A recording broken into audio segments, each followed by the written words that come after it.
তো case for free ট্রেডের ক্ষেত্রে তাহলে এই যে ইনএফিসিয়েন্সি যে ট্রায়াঙ্গেল গুলো এগুলো এক্সিস্ট করবে না, বিকজ দ্য প্রিভেল করবে ইকোনমিতে, একটা যে কোনো একটা ইকোনমিতে যদি ফ্রি ট্রেড থাকে তাহলে ওয়ার্ল্ড প্রাইসটাই প্রিভেল করছে। So if the world price is the domestic price, then there will be no interruption and no cost or production and consumption distortion, সেই জিনিসগুলো থাকবে না।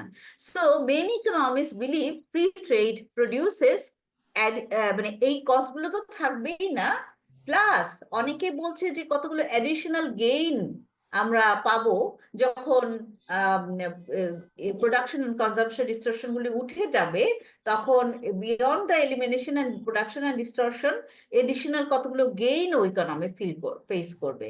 So economy will have some additional gains beyond the elimination of production and consumption distortion, অর্থাৎ consumption distortion and production distortion eliminated হবে, দূর হয়ে যাবে, plus কতগুলো অ্যাডিশনাল গেইনও ইকোনমিতে আমরা লক্ষ্য করবো। So what are this additional gains, সেগুলো আমি আগের ক্লাসে একটু হয়তো বলেছি, আমি তবুও একটু রিপিট করছি as it is an online class. So আমি একটু জাস্ট বলছি যে তাহলে এই যে অ্যাডিশনাল গেইন গুলো হচ্ছে সেগুলো কি, সেগুলো আলোচনা করব। এবং মডার্ন ওয়ার্ল্ডে বর্তমানে আমরা দেখছি, এবং এখানে যে ডেটা আছে 2004-এ দেখা গেছে যে the world as a whole protection costs less than 1% of GDP, তার মানে হচ্ছে জিডিপির মাত্র 1%, less than 1% হচ্ছে প্রোটেকশন কস্ট। তার মানে প্রোটেকশন উঠিয়ে ফেলা হয়েছে। ইম্পোর্ট কোটা ট্যারিফ এই জিনিসগুলো আস্তে আস্তে গ্র্যাজুয়ালি এগুলো উঠিয়ে নিয়েছে মডার্ন ওয়ার্ল্ড, এবং তার ফলশ্রুতিতে যে প্রোটেকশনের জন্য যে কস্ট জিডিপি বিয়ার করছে সেই কস্টের পরিমাণ কমে আসছে। সো এইটাই হচ্ছে, এই যে কস্ট এলিমেন্টটা কমে আসছে, that is a gain for the world as a whole. আর হচ্ছে এছাড়াও কতগুলো অ্যাডিশনাল গেইনও আমরা দেখতে পাই। The gains for free trade are somewhat smaller for advance countries such as United States, হয়তো গেইন কম করতে পারে, and Europe, but somewhat larger for poorer developing countries. Poorer developing countries জন্য এই গেইন ফর ফ্রি ট্রেড অনেক বেশি। অর্থাৎ দু ধরনের দেশ, একটা হচ্ছে ডেভেলপ কান্ট্রি আর একটা হচ্ছে ডেভেলপিং কান্ট্রি। ডেভেলপিং কান্ট্রি যখন তারা রেস্ট্রিকশন থেকে বেরিয়ে আসছে, তারা তাদের যে প্রোটেকশনের জন্য যে কস্ট সেটা কমে আসছে, এবং আলটিমেটলি তাদের gain for free trade somewhat greater than that of developed country। ঠিক আছে, এনি কোয়েশ্চেন? আমি ম্যাম, হ্যাঁ। আমাদের এই যে ফ্রি ট্রেডের কারণে যে গেইনটা হচ্ছে, মানে ইউরোপ আমেরিকার জন্য এটা মানে লেসার কেন? মানে ডেভেলপিং কান্ট্রির জন্য বেশি হচ্ছে, ইউরোপিয়ান কান্ট্রির জন্য কম হচ্ছে, এটার পিছনে যুক্তিটা কি? হ্যাঁ, তাহলে ইউরোপিয়ান কান্ট্রি গুলো বা ইউএস এর কান্ট্রি গুলো, তারা তো প্রোটেকশনিস্ট পলিসির মধ্যে দিয়ে গেছে, তাই না? তারা প্রোটেকশনিস্ট পলিসির মধ্যে দিয়ে গেছে, বাট তাদের কারণটা হচ্ছে মেইনলি তারা হচ্ছে খুব ন্যারো রেঞ্জের প্রোটেকশন দিয়েছে। অর্থাৎ তারা প্রোটেকশন দিয়েছে, আমরা একটু পরের আলোচনার মধ্যে সেটা চলে আসবে, তোমার প্রশ্নটা উত্তর পাবে, যে কিছু কিছু জিনিসের উপর তারা প্রোটেকশন দিয়েছে, সেটা আস্তে আস্তে উঠিয়ে ফেলা হয়েছে। বাট ইউ ডেভেলপিং কান্ট্রিগুলো যেহেতু তারা কম, তারা ওয়ার্ল্ড মার্কেটে মানে ফরেন কান্ট্রিতে তাদের প্রোডাক্ট সেল করতে পারে নাই, তখন তারা ওয়াইড রেঞ্জেস অফ গুড এর ক্ষেত্রে তারা প্রোটেকশন দিয়েছে, ইম্পোর্ট সাবস্টিটিউটিং ইন্ডাস্ট্রিয়ালাইজেশন করেছে। সো তারা যখন এগুলোতে সাকসেসফুল হয় নাই, তখন তারা যখন উঠিয়ে ফেলেছে এবং তারা এক্সপোর্ট প্রমোটিং ইন্ডাস্ট্রিয়ালাইজেশনের দিকে গেছে, তখন দেখা গেছে যে they could achieve better result while they opt for uh, free trade strategy। ঠিক আছে, সো জি ma'am, thank you ma'am, so much. এখানে কি ডেভেলপিং কান্ট্রিটা হচ্ছে ফ্রি ট্রেড করার ফলে যেটা হচ্ছে সেটা বলতেছে যে অন্য ডেভেলপিং কান্ট্রি থেকে বেশি গেইন করতেছে কিন্তু ডেভেলপ থেকে কম, এটাই বলছে? এটা আসলে কান্ট্রি টু কান্ট্রি ভ্যারি করবে, বাট ব্যাপারটা হচ্ছে যে ডেভেলপড আর ডেভেলপিং কান্ট্রির সাথে তুলনা করে ডেভেলপ কান্ট্রিগুলো দে আর অলরেডি ডেভেলপড, আমাদের মাথায় রাখতে হবে। They are already developed. After world war 2 তারাও কিছু প্রোটেকশনিজম নিয়েছে, বাট তারা ন্যারো রেঞ্জে তারা প্রোটেকশনিস্ট পলিসিটা ছিল। সুতরাং তারা এটা উঠিয়ে দিয়েছে, উঠিয়ে দিয়ে তারা তারা তো অলরেডি ডেভেলপ হওয়া মানে কি, দে are already fit for competition, তাই না? হ্যাঁ। আর ডেভেলপিং কান্ট্রিগুলো তারা দে আর স্ট্রাগলিং। সো তারা যখন উঠিয়ে দিয়ে স্ট্র্যাটেজিতে গেছে, তাদের গেইনটা এখানে অনেকটাই বেশি দেখা গেছে। ঠিক আছে, তাদের গেইনটা বেশি দেখা গেছে আর দেন দ্যাট অফ মানে ইয়ের ক্ষেত্রে, ডেভেলপ কান্ট্রি। একটা হচ্ছে ডেভেলপ কান্ট্রি, তাদের হচ্ছে দে আর ডেভেলপড, আর developing country they are developing. So তারা ডেভেলপ করার জন্য তারা যে স্ট্র্যাটেজিটা নিয়েছে, সেই স্ট্র্যাটেজিতে এসে দেখা গেছে যে তারা দে আর মোর সাকসেসফুল, এবং তারা তাদের তুলনা করলে যে তারা অনেকটাই বেটার পারফরমেন্স করতে পেরেছে। বুঝাতে পারলাম কি শাহজাদি? জি ম্যাম। আচ্ছা, তোমরা একটু রেসপন্ড করো। হ্যাঁ, কারণ আমাদের অনলাইন ক্লাসে তো আমি তোমাদের দেখতে পাচ্ছি না, তোমাদের পেজ দেখতে পাচ্ছি না। সো সামটাইমস মানে তোমরা যদি তোমাদের কোয়েশ্চেনটা বুঝলা কিনা তখন যদি একটু রেসপন্ড করো, তাহলে আমি আমি বুঝতে পারি আর কি। ক্লাসে তো পেজ দেখি, আমি পেজ রিড করি, আমরা বুঝতে পারি, তাই না? ওকে, তাহলে আমরা নেক্সট ইয়েতে যাই, যে নাফিস, আর কেউ কি আছো? নাফিস, তুমি একটু অ্যাডমিট করতে থাকো একটু, অনেকে এখন জয়েন করছে। 10টা 20, সরি 12টা এখন, 12টা 20। তো 12টা 20 গান করতে থাকো, আমিও টাইম টু টাইম জয়েন করাচ্ছি। আচ্ছা, তারপরে আমরা দেখি যে নেক্সট আমরা অ্যাডিশনাল গেইন গুলো কি। So additional gain beyond the elimination of cost element, যেটা consumption inefficiency and production inefficiency, and moreover যদি আমরা বলি কোটার ক্ষেত্রে যে যে লসটা হচ্ছে ফর দ্য ইকোনমি, সেটা it's a gain for the importers. সেই লসগুলো বাদ দিয়ে আমরা দেখতে পাবো যে ওই লসগুলো তো থাকবেই না, আর অ্যাডিশনাল গেইন কি হবে। সো অ্যাডিশনাল গেইন ব্যাখ্যা করার জন্য আমরা একটা টার্ম ইউজ করছি, সেটা হচ্ছে economies of scale. Economies of scale can be of two type, একটা হচ্ছে এক্সটার্নাল ইকোনমিজ অফ স্কেল, আর একটা হচ্ছে internal economies of scale. So protected market যেগুলো বলছি, যে প্রোটেক্টেড মার্কেট যারা যে ইকোনমি গুলোকে প্রোটেকশন দিচ্ছে, অর্থাৎ ধরো ডেভেলপিং কান্ট্রি গুলো তারা তাদের যেই সেক্টরটাকে প্রোটেকশন দিচ্ছে, সেই প্রোটেক্টেড মার্কেটস কি করে, limit gains from external economies of scale. External economies of স্কেলের যে সুবিধাগুলো আছে, সেই সুবিধাগুলো থেকে তারা গেইন গুলো পাচ্ছে না, by inhibiting the concentration of industries. লাইনটা হচ্ছে যে বোঝাতে চেষ্টা করছি যে ইন্ডাস্ট্রিগুলো এক জায়গায় কনসেন্ট্রেটেড থাকলে, ইন্ডাস্ট্রিগুলোর অনেকগুলো ইন্ডাস্ট্রি একটা ইন্ডাস্ট্রি সাপ্লাই করছে, তারপর সেই ইন্ডাস্ট্রির যে পার্টস ইন্ডাস্ট্রিগুলো তারা তাদেরকে সাপ্লাই করছে, তারপর সেই ইন্ডাস্ট্রিগুলোর জন্য যে লেবার আছে, সেই লেবার পুল, সেই লেবার গুলো সাপ্লাই হচ্ছে, প্লাস এন্টারপ্রেনাররাও একজনের সাথে একজনের ইন্টারাকশন হচ্ছে, ইনফ্রাস্ট্রাকচার থাকছে। So all these are the মানে এক্সটার্নাল ইকোনমিক্স এর, এগুলোর কারণে এক্সটার্নাল ইকোনমিক্স তৈরি হয়। সো প্রোটেক্টেড মার্কেট হলে এই এক্সটার্নাল ইকোনমিক্স হওয়ার কারণে যেগুলো, সেই এক্সটার্নাল ইকোনমিক্স হওয়ার পিছনে যে কারণগুলো সেগুলিকে ইনহিবিট করে, এবং কনসেন্ট্রেশন অফ ইন্ডাস্ট্রি যেগুলো সেগুলোকে হতে বাধা সৃষ্টি করে। সো এটা হতে বাধা সৃষ্টি করে, এবং তাহলে আমরা বলবো যে when economies of scale apply at the level of industry, তাহলে এক্সটার্নাল ইকোনমি হচ্ছে যখন ইকোনমিস অফ স্কেল কে আমরা অ্যাপ্লাই করছি at the level of industry লেভেলে, rather than at the individual firm, they are called external economies. So external economy যখন থাকছে, এটা কেন হচ্ছে সেটা আমরা বলবো। আলফ্রেড মার্শাল 3টা কারণকে ব্যাখ্যা করেছে যে কিভাবে কিভাবে এক্সটার্নাল ইকোনমিক্স হয়, এবং এই এক্সটার্নাল ইকোনমিক্স হওয়ার ফলে যে সুবিধাগুলো, সেগুলো যে কনসেন্ট্রেশন অফ ইন্ডাস্ট্রিজ, অর্থাৎ কিছু কিছু ইন্ডাস্ট্রি কাছাকাছি কনসেন্ট্রেটেড থাকলে যে এক্সটার্নাল ইকোনমিক্স গুলোর সৃষ্টি হচ্ছে, সেগুলোকে প্রোটেক্টেড মার্কেট হলে সেগুলো হতে বাধা সৃষ্টি করে। বুঝাতে পারলাম? কেউ বুঝছো কি নাকি না বুঝো নাই? ম্যাম Protect- আরেকবার বলতে হবে, আমি শেষের পার্ট গুলোকে ধরতে পারি নাই।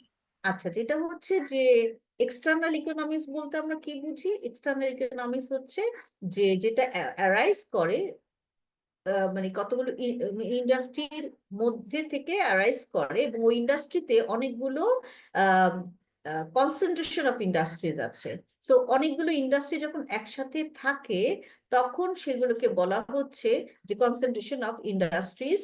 এবং এটার ফলশ্রুতিতে কি হচ্ছে? এটার ফলশ্রুতিতে ইকোনমিতে কতগুলো ইকোনমিক্স সৃষ্টি হয়, এবং সেটাকে আমরা এক্সটার্নাল ইকোনমিক্স বলছি। অর্থাৎ তার ফলশ্রুতিতে ইকোনমিতে ওই ওই ইন্ডাস্ট্রিগুলোর অ্যাভারেজ কস্ট অফ প্রোডাকশন কমে আসে, এবং একটা ইন্ডাস্ট্রি আরেকটা ইন্ডাস্ট্রির সাথে ইন্টারলিঙ্কড থাকে, যোগাযোগ থাকে, এবং সেক্ষেত্রে তারা একটা ইন্ডাস্ট্রির দ্রব্য আরেকটা ইন্ডাস্ট্রিতে ইনপুট হিসাবে সাপ্লাই করা হয়, প্লাস লেবার ফোর্স যেটা থাকে সেই লেবার ফোর্সটাও কাজ করে, যে যে লেবার ফোর্সটা স্কিল হলো তারা ওই ইন্ডাস্ট্রিগুলোর আশেপাশে থাকছে এবং তারা স্টে করছে, এবং তারাও ওই এক্সটার্নাল ইকোনমিক্স হওয়ার পিছনে একটা পজিটিভ রোল প্লে করে।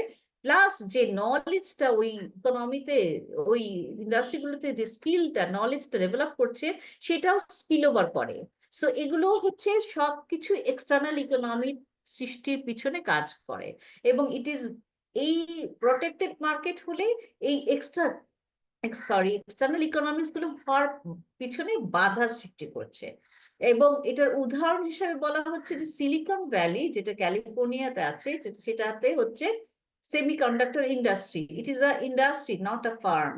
সো এই যে external economics related to an industry, এই ইন্ডাস্ট্রির সাথে সম্পৃক্ত অনেকগুলো ইন্ডাস্ট্রি। এটা industry, it's not a firm. So Silicon ভ্যালিতে যে সেমিকন্ডাক্টর ইন্ডাস্ট্রি গুলো গড়ে উঠেছে সেগুলো কিনা concentrated in a few area. অর্থাৎ সিলিকন ভ্যালি কিন্তু খুব কম না, অনেক বড় জায়গায় কনসেন্ট্রেটেড ইন ফ্রি এরিয়া। এটা একটা জিওগ্রাফিক্যাল লোকেশন আছে, এবং এখান থেকে প্রচুর skill personal labour force develop করছে, এবং একটা ইন্ডাস্ট্রির ভিতরে একটা ফার্মকে সাপোর্ট করছে। So external economies have played a কি রোল ইন্ডিয়ার emergence of major exporter of information IT sector, তারপর হচ্ছে ইউএস এর সেমিকন্ডাক্টর ইন্ডাস্ট্রি। এইগুলো সবই আমরা দেখতে পাই যে দিস আর দ্য এক্সটার্নাল ইকোনমির উদাহরণ। এবং এইগুলো করা ট্রেড যখন হবে তখন দেখা যাচ্ছে এই মোর প্রোডাকশন, মোর এক্সটার্নাল ইকোনমিজ অ্যাভেল করা সম্ভব হতে পারবে, এবং মোর প্রোডাকশন আউটসাইড দ্য বাউন্ডারি, তার মানে ওয়ার্ল্ড মার্কেটের জন্য প্রডিউস করা হবে। সো ওয়ার্ল্ড মার্কেটের জন্য প্রডিউস করা মানে হিউজ প্রোডাকশন। সো এটা তো ন্যারো ডোমেস্টিক মার্কেটের জন্য প্রোডাকশন করা হচ্ছে না, ন্যারো কি বলবো অ্যাভারেজ কস্ট অফ প্রোডাকশন অনেক বেশি বেশি প্রডিউস করে অ্যাভারেজ কস্ট অফ প্রোডাকশন বেড়ে যাবে। কেন অ্যাভারেজ কস্ট অফ প্রোডাকশন বেড়ে যাবে? Because of the external economies যেগুলো কিনা সাপোর্ট করছে ওই ইন্ডাস্ট্রিটাকে। বুঝাতে পারলাম? জি ম্যাম ম্যাম, আপনি বুঝতে পেরেছি। বলছিলেন যে এভারেজ কস্ট অফ প্রোডাকশন কমে যাবে, বলছিলেন যে সব ইন্ডাস্ট্রি একসাথে কাজ করবে এই জন্য এভারেজ কস্ট অফ প্রোডাকশন কমে যাবে, আবার এখন বেড়ে যাবে, এটা বুঝলাম না। না, বেড়ে যাবে না তো, কমে যাবে। যেটা হচ্ছে প্রোটেক্টেড মার্কেট হয়, যেখানে মার্কেট প্রোটেক্টেড হচ্ছে সেখানে এই কস্ট অফ প্রোডাকশন বেড়ে যাবে কিভাবে সেটা আমি কি প্রোডাকশন বেড়ে যাবে কথা বলেছি? কস্ট অফ প্রোডাকশন বেড়ে যাবে এটা কি বলেছি আমি, নাকি আমি মানে ভুলে বলেছি? অথবা বাট যখন ট্রেড হচ্ছে, এক্সটার্নাল ইকোনমিজ হচ্ছে, এবং যেখানে ফ্রি ট্রেড হচ্ছে, ফ্রি ট্রেড বলতে আমরা ফ্রি ট্রেড বলি। দেখো, ট্রেড মানে হচ্ছে ফ্রি ট্রেড। যত বেশি প্রডিউস করব সারপ্লাসটা কি হবে? ট্রেডেড হবে, তাই না? আমরা আমরা ট্রেড করি কিভাবে? আমাদের হোম রিকোয়ারমেন্ট যাতে ফুলফিল করে তারপর সেটাকে আমরা ট্রেড করি। সো আমি যদি বেশি বেশি উৎপাদন করতে পারি, এক্সটার্নাল ইকোনমিজ যেগুলো অ্যাভেল করতে পারি, এক্সটার্নাল ইকোনমি যেগুলো তৈরি হচ্ছে, যেগুলো ইন্ডাস্ট্রি একটা ইন্ডাস্ট্রি জিওগ্রাফিক্যাল লোকেশন বা যে ফ্যাক্টর গুলোর কারণে এক্সটার্নাল ইকোনমিক্স হচ্ছে, যে ইনফ্রাস্ট্রাকচারটা হচ্ছে সেটার কারণে এক্সটার্নাল ইকোনমিক্স হচ্ছে, সেগুলো কি আমি অল্প দ্রব্যের জন্য করলে সেই সুবিধাটা কি ইকোনমির সুবিধাটা কি সেই ইন্ডাস্ট্রি গুলো পাবে বা কনজিউমাররা পাবে? পাবে না। বিকজ ন্যারো ডোমেস্টিক মার্কেটের জন্য, অর্থাৎ অল্প যখন অল্প উৎপাদন করা হবে ডোমেস্টিক মার্কেটের জন্য উৎপাদন করা হবে, তখন অ্যাভারেজ কস্ট অফ প্রোডাকশনের সেই লেভেল পর্যন্ত যেতে পারবে না। অর্থাৎ উৎপাদন ইকোনমিজ অফ স্কেল অ্যাভেল করার জন্য যে পরিমাণ উৎপাদন করা লাগবে সেই পরিমাণ তারা উৎপাদন না করে ওখানে স্টপ করে দিচ্ছে। এটুকু পর্যন্ত বুঝতে পেরেছো? আমি পরে আগাবো। এটুকু বুঝতে পারছো? ম্যাম, আপনি সেমিকন্ডাক্টর একটা ইন্ডাস্ট্রি বলছিলেন, এটা কি বেসিক্যালি অনেকগুলো ইন্ডাস্ট্রি একসাথে যখন থাকে তখন তাকে সেমিকন্ডাক্টর ইন্ডাস্ট্রি বলে? না না না, সেমিকন্ডাক্টর ইন্ডাস্ট্রি হচ্ছে ওই যে কম্পিউটার চিপস টিপস এগুলোর সাথে রিলেটেড আইটি সেক্টরটা, যেটা সিলিকন ভ্যালিতে সেমিকন্ডাক্টর ইন্ডাস্ট্রিতে ডেভেলপ করেছে। তোমরা একটু গুগল সার্চ দাও, semiconductor industry in Silicon Valley, just দাও, সার্চ দিয়ে দেখো কি লেখা। এটা তো না, ইন্ডাস্ট্রিটার নাম না। সেমিকন্ডাক্টর ইন্ডাস্ট্রি হচ্ছে chips and all this computer chips, এগুলোর সাথে একটার সাথে একটা রিলেটেড। দেখো তোমরা কি লিখেছে। ম্যাম, সেমিকন্ডাক্টর হলো যে যেসব ইন্টিগ্রেটেড সার্কিট বা আইসি কম্পিউটার কোর ওগুলার ইন্ডাস্ট্রি, এন্ড ওটা এগুলি খুব বড় ডিভাইস, ইন্ডাস্ট্রি। সিলিকনটাই হচ্ছে ওটার মানে মেইন উপাদান, সিলিকন বা বালি দিয়ে এটা মূলত সিলিকনটাই বানানো মেইন হয়। উপাদান, এই জন্য এটাকে জি। সিলিকন ভ্যালি বলছে, রাইট।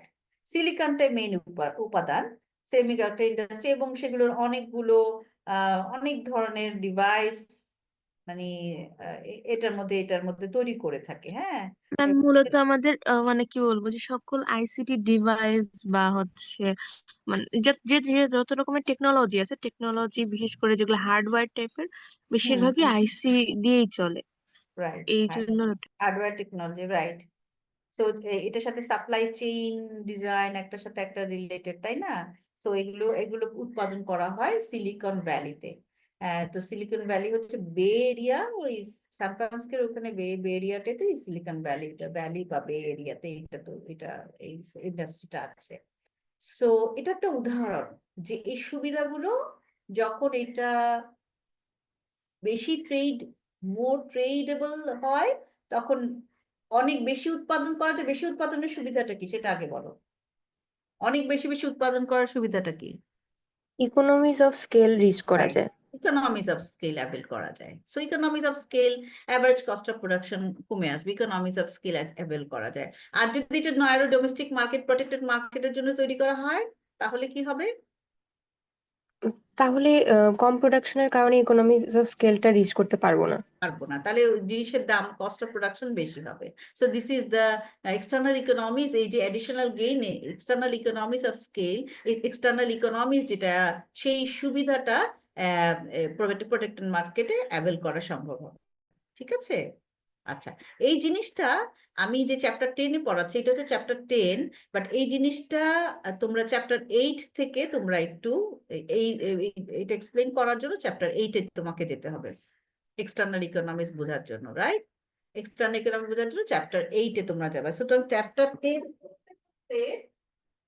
10 পড়তে পড়তে তোমরা চ্যাপ্টার 8-এ যাবা। তো চ্যাপ্টার 8-এ গিয়ে তোমরা কি পাবা, সেটা হচ্ছে এইটা, যে Alfred Marshall was struck by the phenomena of industrial districts. মানে এই এক্সটার্নাল ইকোনমিক্স বলতে গিয়ে, যে এক্সটার্নাল ইকোনমিক্স গুলো এই যে ক্লাস্টার অফ ফার্মস, অনেকগুলো ফার্ম একসাথে থাকা, এই জিনিসগুলো এফিসিয়েন্সি তৈরি করে, হ্যাঁ। So cluster of firms and efficiency তৈরি করে, সেই জিনিসটা আলফ্রেড মার্শাল অনেক আগেই এই জিনিসটাতে উনি চিন্তা করেছেন, এবং এই ফেনোমেনাটা বেরিয়ে আসছে যে he was struck by the phenomena of industrial districts, এই টার্মটা ইউজ করেছেন উনি। সো ইন্ডাস্ট্রিয়াল ডিস্ট্রিক্টস, তাহলে ইন্ডাস্ট্রিয়াল ডিস্ট্রিক্টস আমি এটাকে ইনক্লুড করেছি, যে ইপিজেড কি একটা তাহলে specialise type of industrial district বলতে পারি? তোমার যে প্রশ্ন করি, আমি তো লিখেছি এটা, এটা তো আর ওই বইয়ের অংশ না। এটা আলফ্রেড মার্শালের হচ্ছে যে ইন্ডাস্ট্রিয়াল ডিস্ট্রিক্ট বলেছে। So what is industrial district, এবং can we tell that EPZ is a specialised type of industrial district? কেউ বলতে পারবে?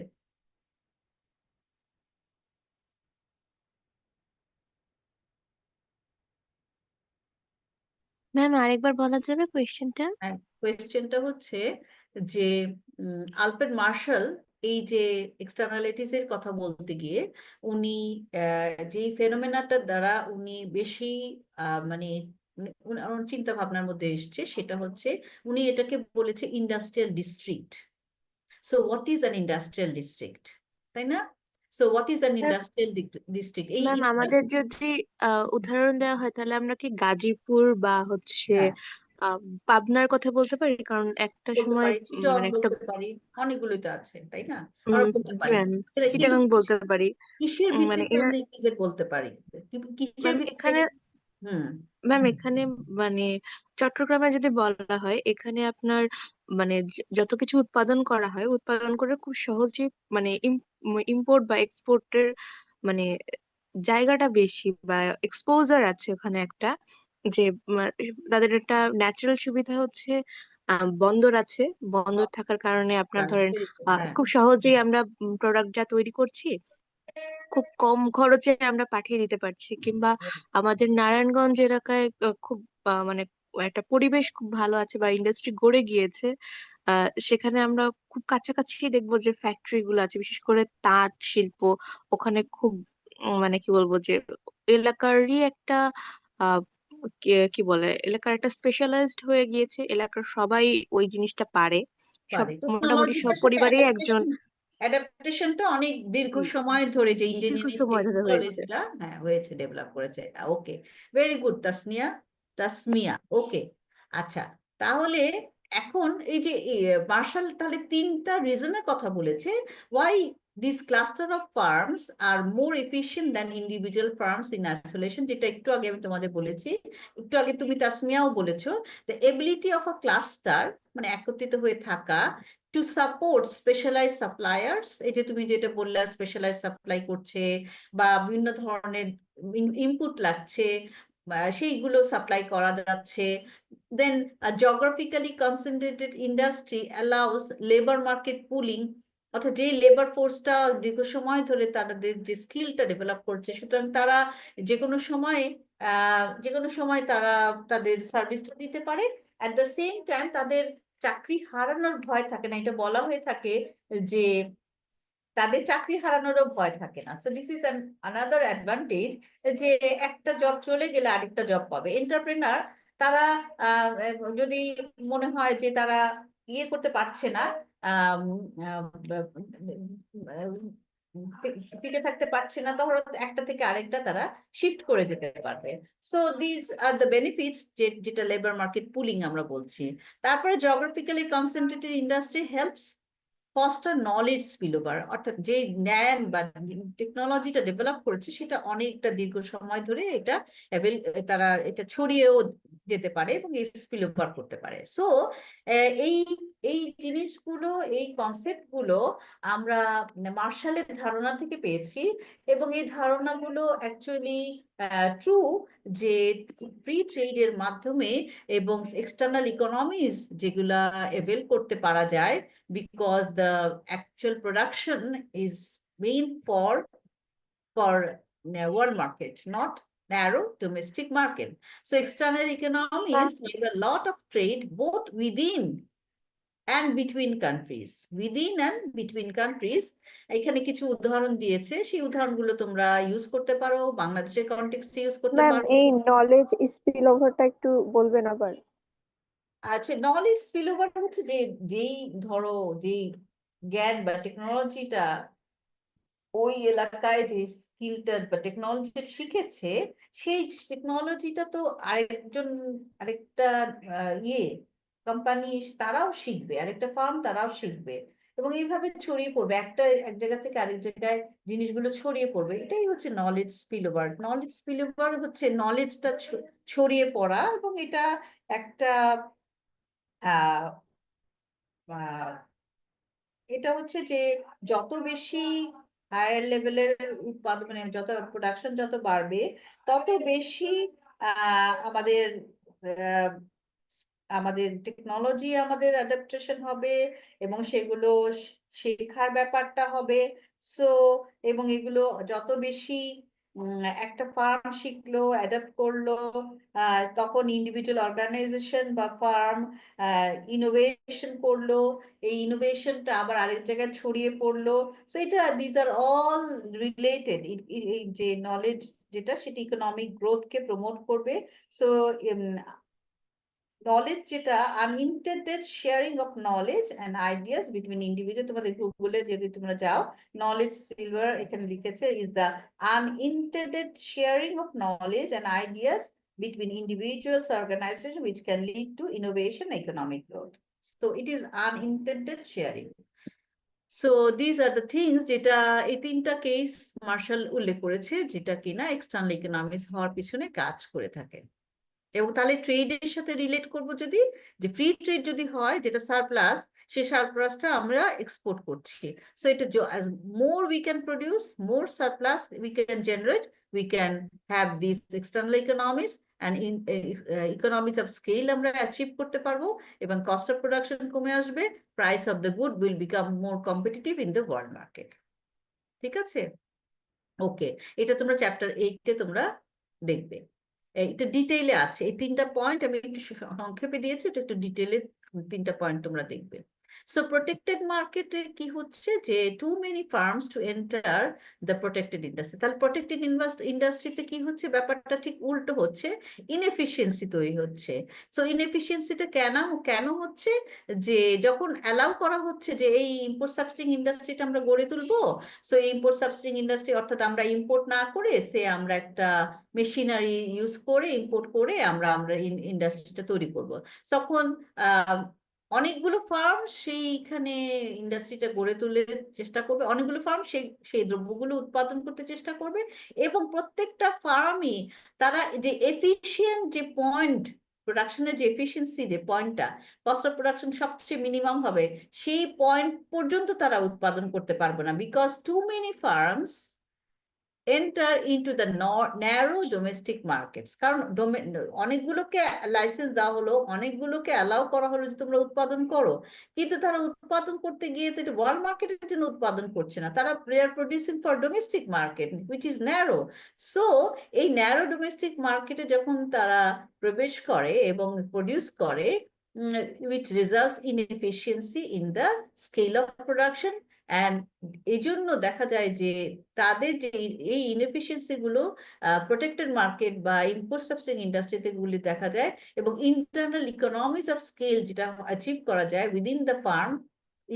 এটা মনে রাখতে হবে, এক্সটার্নাল ইকোনমিজ অফ স্কেল হচ্ছে আউটসাইড দ্য ফার্ম থেকে জেনারেট হচ্ছে, আর internal economies of scale generate হচ্ছে উইদিন দ্য ফার্ম, অর্থাৎ উৎপাদন করতে গিয়ে ইনএফিসিয়েন্সি ফেস করছে। বিকজ ইনএফিসিয়েন্সি কেন ফেস করছে, because it is producing, the firms are producing the product for narrow domestic market।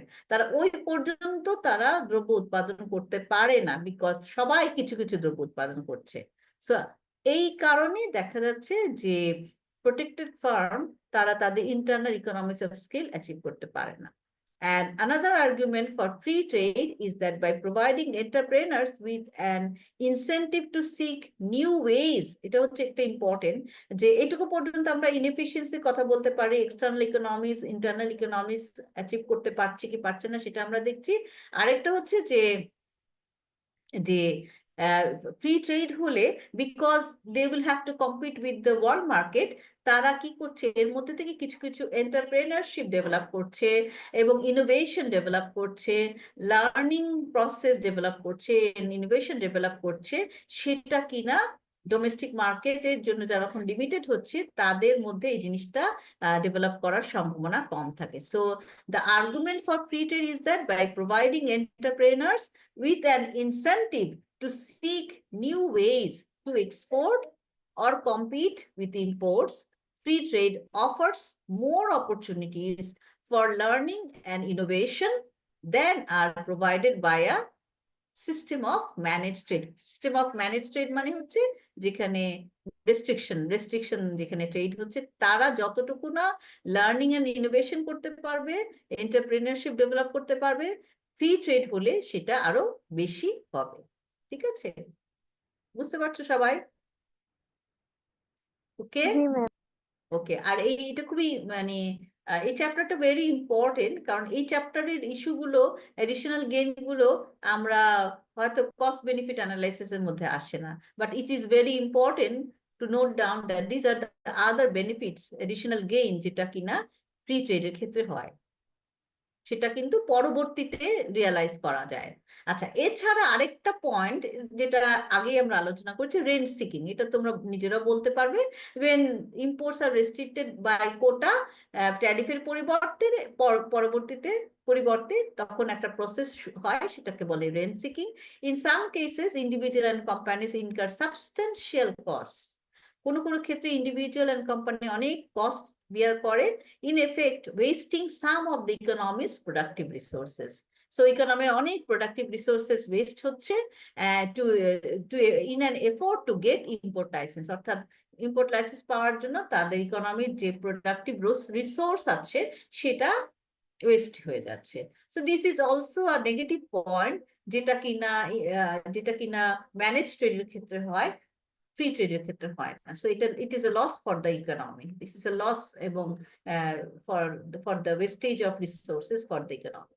এবং এখানে এটাকে বলা হচ্ছে যে লাইসেন্স হোল্ডাররা তারপরে তারা দাম বাড়িয়ে দিয়ে হায়ার প্রাইস দেয় ডোমেস্টিক মার্কেটে, and the profit received by the holders of import licenses are known as quota rents. এটাকে quota rent আমরা বলেছি, আমরা আলোচনা। So this is an additional point you can note down, যে এটা এই কস্ট বেনিফিট ছাড়াও এই রেন্ট সিকিং বা কোটা রেন্ট এভেল করার কারণে ইকোনমিতে এক ধরনের ওয়েস্টেজ অফ রিসোর্সেস হয়, যেটা কিনা ইকোনমির ফ্রি ট্রেড হলে এই ধরনের ইনএফিসিয়েন্সি না, এই লসটা ইকোনমির যে রিপ্রোডাক্টিভ রিসোর্স যা আছে সেটা লস হবে না। বুঝতে পারছো? এটা কেবল কোটার ক্ষেত্রে এই সমস্যাটা অ্যারাইজ করছে না, এটা কোটার ক্ষেত্রে অ্যারাইজ করছে। ওকে, আচ্ছা, এখন এর মধ্যে থেকে আরো একটা ইন্টারেস্টিং জিনিস বেরিয়ে আসে, যে আমরা এই জিনিসগুলো সব দেখলাম, সব জানলাম, কস্ট বেনিফিট জানলাম, ওয়েস্টেজ অফ প্রোডাক্টিভ রিসোর্সেস, সেটা ফ্রি ট্রেডে কি হচ্ছে না হচ্ছে, আমরা সবই জানলাম, সবই পড়লাম এবং আমরা দেখলাম, এগুলো আলোচনা করলাম। আচ্ছা, এখন কথা হচ্ছে যে there are some political issues। দেখবা তোমরা ইকোনমিক্স এর মধ্যে পলিটিক্স চলে আসে, হ্যাঁ, ইকোনমিক্স কিন্তু পলিটিক্স থেকে আলাদা বিচ্ছিন্ন কিছু না। So political argument for free trade reflects that, এক second,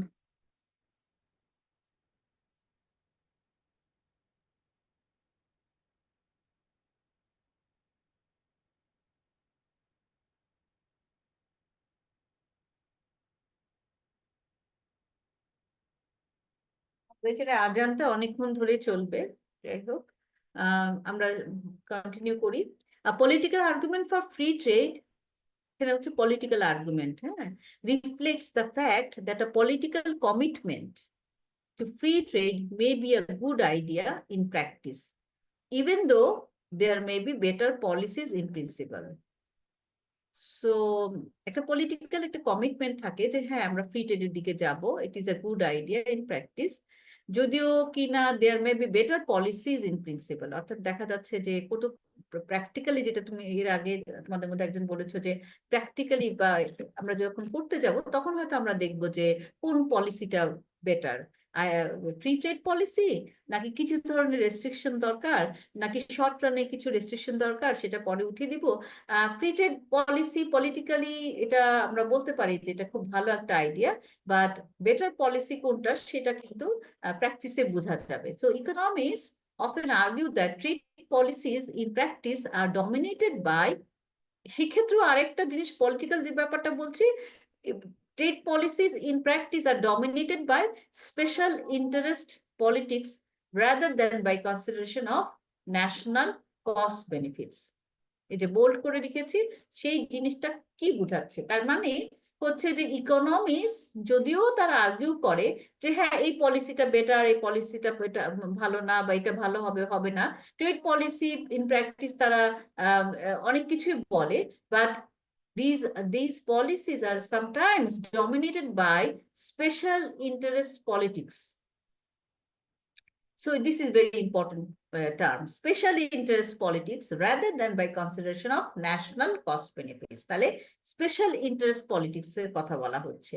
So economics can sometimes show that in theory a selective set of tariffs, export subsidy could increase national welfare. এই যে একটু আগে যেটা বললাম যে ফ্রি ট্রেডই যে সবকিছুতে বেটার পলিসি তা না, হয়তো বা এমনও হতে পারে select set of tariff, export subsidy সময়তে এবং এটা ন্যাশনাল ওয়েলফেয়ার বাড়াতে সহায়তা করবে।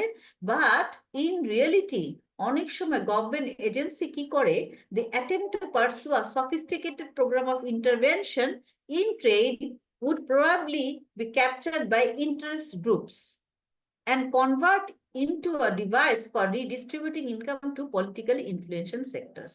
এই প্যারাগ্রাফটা থেকে এই যে interest group, special interest group, এইটা বলতে কি বোঝাচ্ছে?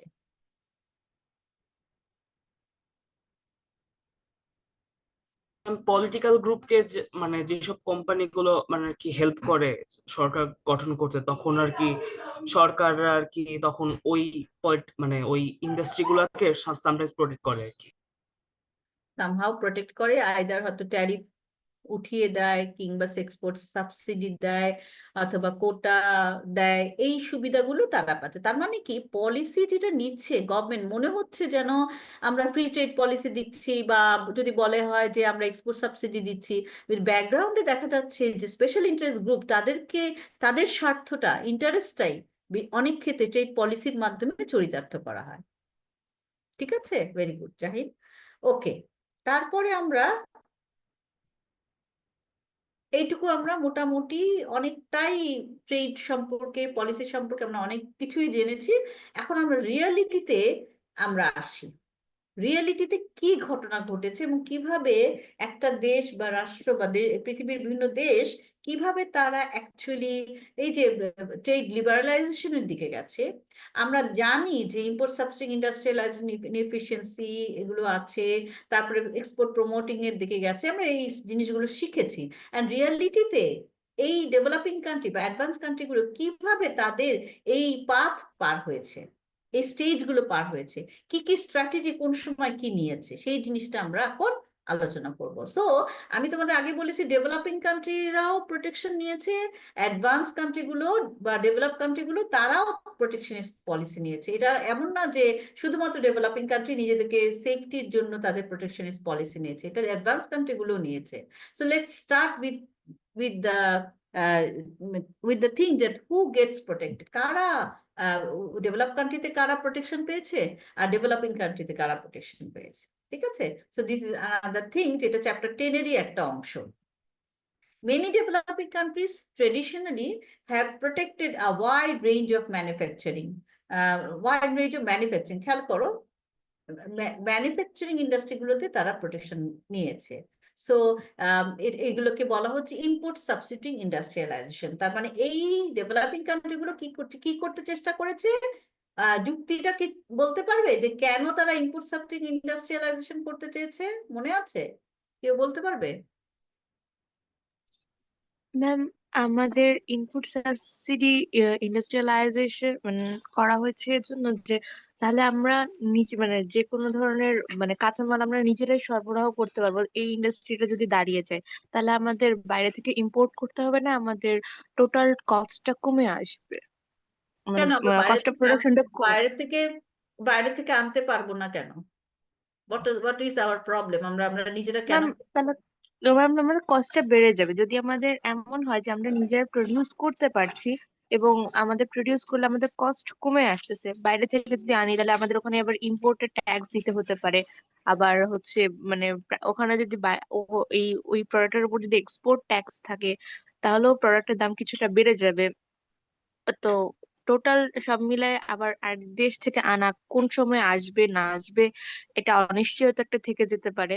তো এর থেকে যদি ডোমেস্টিক্যালি এটা আমরা প্রডিউস করতে পারি এবং আমাদের যদি এটা চিপার হয় এবং এবং আমি এই ইন্ডাস্ট্রিটাকে যদি দাঁড় করে দিতে পারি তাহলে আমরা একটা সেফ র ম্যাটেরিয়াল মানে সেফ সাপ্লাই চেইন অফ র ম্যাটেরিয়াল তৈরি করে ফেলতে পারবো, যেটা আমাদের বলা যায় যে টোটাল কস্ট অফ প্রোডাকশনটাকে অনেকটাই কমিয়ে দিতে পারে।